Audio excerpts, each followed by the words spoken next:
Radhe Radhe. Wisdom channel में आप सबका स्वागत है। आप रसपान कर रहे हैं माघ मास के महात्म की कथाओं का। अभी तक आप 17वें अध्याय तक की कथा का रसपान कर चुके हैं, जिसमें आपने राक्षस और कांचन मालिनी की कथा सुनी। आज हम माघ मास के महात्म के 18वें अध्याय की कथा का रसपान करेंगे। श्री वशिष्ठ ऋषि कहने लगे कि हे राजन, मैंने दत्तात्रेय जी द्वारा कहा, माघ मास का महात्म कहा। अब माघ मास के स्नान का फल सुनो। हे परंतप, माघ स्नान सब यज्ञों, व्रतों का और तपों का फल देने वाला है। माघ मास में स्नान करने वाले स्वयं तो स्वर्ग में जाते ही हैं, उनके माता पिता दोनों के कुलों को भी स्वर्ग प्राप्त होता है। जो माघ मास में सूर्योदय के समय नदी आदि में स्नान करता है, उसके माता पिता के 7 कुलों की पीढ़ी स्वर्ग को प्राप्त होती है। माघ मास में स्नान करने वाले दुराचारी और कुकर्मी मनुष्य भी पापों से मुक्त हो जाते हैं और इस मास में हरि का पूजन करने वाले पाप समुदाय से छूटकर भगवान के सदृश शरीर वाले हो जाते हैं। यदि कोई आलस से भी माघ में स्नान करता है, उसके भी सब पाप नष्ट हो जाते हैं। जैसे गंधर्व कन्याएं राजा के श्राप से भयंकर कल को भोगती हुई लोमस ऋषि के वचन से माघ में स्नान करने से पापों से छूट गईं। यह वार्ता सुनकर राजा दिलीप विनय से पूछने लगे कि हे गुरुदेव, ये कन्याएं किसकी थीं? उनको कब और कैसे श्राप मिला? उनके नाम क्या थे? ऋषि के वाक्य से कैसे श्राप मुक्त हुई और उन्होंने कहाँ पर स्नान किया? आप विस्तार पूर्वक सब कथा कहिए। वशिष्ठ जी कहने लगे कि हे राजा, जैसे अग्नि से स्वयं अग्नि उत्पन्न होती है, वैसे ही यह कथा धर्म और संतान उत्पन्न करती है। हे राजन, सुख संगीत नामक गंधर्व की कन्या का नाम विमोहिनी था। सुशीला तथा स्वरवेदी की सुंबरा, चंद्रकांत की सुतारा तथा सुप्रभा की कन्या चंद्रिका, ये 5 सब समान आयु वाली और चंद्रमा के समान कांति वाली और सुंदर थीं। जैसे रात्रि को चंद्रमा शोभायमान होता है, वैसे ही पुष्प की कलियों के समान खिली हुई यह अप्सराएं थीं।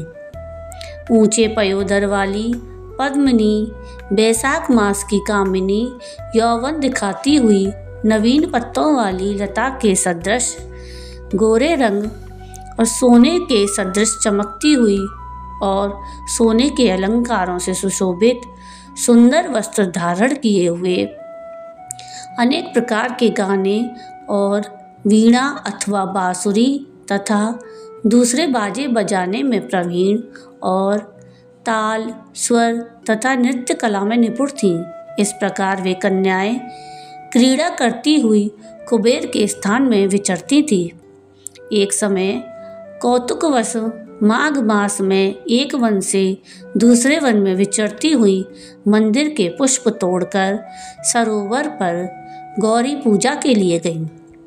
स्वच्छ जल के सरोवर में स्नान करके वस्त्र धारण कर मौन हो बालू मिट्टी की गौरी बनाकर चंदन, कपूर, कुमकुम और सुंदर कमलों से उपचार सहित पूजन करके ये 5 कन्याएं ताल नृत्य करने लगीं और फिर ऊंचे गांधार स्वर में सुंदर गीत गाने लगीं।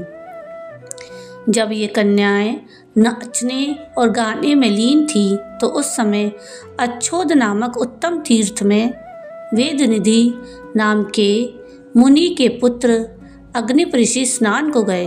वह युवा ऋषि सुंदर मुख, कमल सदृश नयन, विशाल छाती, सुंदर भुजाओं वाला दूसरे कामदेव के समान था। शिखा सहित दंड लिए, मृग चर्म ओढ़े, यज्ञोपवीत धारण किए हुए था। उसको देखकर 5 कन्याएं मुग्ध हो गईं और उसका रूप और यौवन देखकर कामदेव से पीड़ित हो देखो देखो ऐसा कहती हुई उस ब्राह्मण के चित्त में कामदेव का डर उत्पन्न करने लगी और आपस में विचार करने लगी कि यह कौन है। रति रहित होने से कामदेव नहीं और एक होने से अश्विनी कुमार नहीं, यह कोई गंधर्व या किन्नर या काम रूप धारण कर कोई सिद्ध या किसी ऋषि का श्रेष्ठ पुत्र या मनुष्य है। कोई भी हो, ब्रह्मा जी ने इसको हमारे लिए बनाया है। जैसे पूर्व कर्म के प्रभाव से संपत्ति प्राप्त होती है, वैसे ही गौरी जी ने हम कुमारियों के लिए श्रेष्ठ वर दिया है और आपस में यह तुम्हारा वर है या मेरा अथवा सबका ऐसा कहने लगी। जिस समय उस ऋषि पुत्र ने अपनी मध्याह्न की क्रिया करके ऐसे वचन सुने तो वह सोचने लगा कि यह तो बड़ी समस्या उत्पन्न हो गई। ब्रह्मा, विष्णु, महेश आदि देवता और बड़े योगीश्वर भी स्त्रियों के ब्रह्मजाल में मोहित हो गए हैं। इनके तीक्ष्ण बाणों से किसका मनरूपी हिरण घायल नहीं हो सकता। जब तक नीति और बुद्धि रहती है तब तक पाप से भय रहता है। जब तक की गंभीरता रहती है, यम विधि का पालन होता है, तब तक मनुष्य स्त्रियों के काम रूपी बाणों से भीदा नहीं जाता। ये मुझे उन्मत्त और मुग्ध कर रही हैं। किन गुणों से धर्म की रक्षा हो सकती है। स्त्रियों के मांस, रक्त, मल, मूत्र से बने घृणित और अशुद्ध शरीर में कामी लोग ही सुंदरता की कल्पना करके रमण कर सकते हैं। शुद्ध बुद्ध वाले महात्माओं ने स्त्रियों के पास रहना कष्टकारक कहा है। सो जब तक यह पास आए घर चले चलना चाहिए। अतः जब तक वह उसके पास आई वह योग बल के द्वारा अंतर्ध्यान हो गया। ऋषि पुत्र के ऐसे अद्भुत कर्म देखकर वह चकित होकर डरी हुई चारों ओर देखने लगी और आपस में कहने लगी कि यह क्या इंद्रजाल था जो देखते देखते विलीन हो गया। और वह विरह की अग्नि में जलने लगी और कहने लगी कि हे कांत, तुम हमको छोड़कर कहाँ चले गए। क्या तुमको ब्रह्मा ने हमको विरह रूपी अग्नि में जलाने के लिए बनाया था।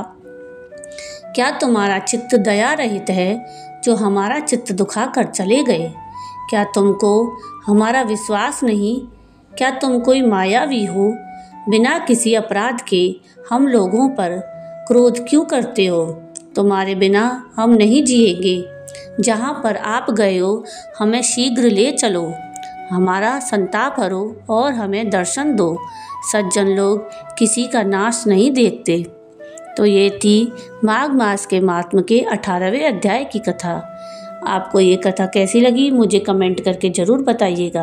और अगर आपको ये कथा पसंद आई हो तो प्लीज़ इसको लाइक से ज़रूर कीजिएगा और प्लीज़ मेरे चैनल को सब्सक्राइब कीजिएगा और कमेंट में राधे राधे ज़रूर लिखिएगा।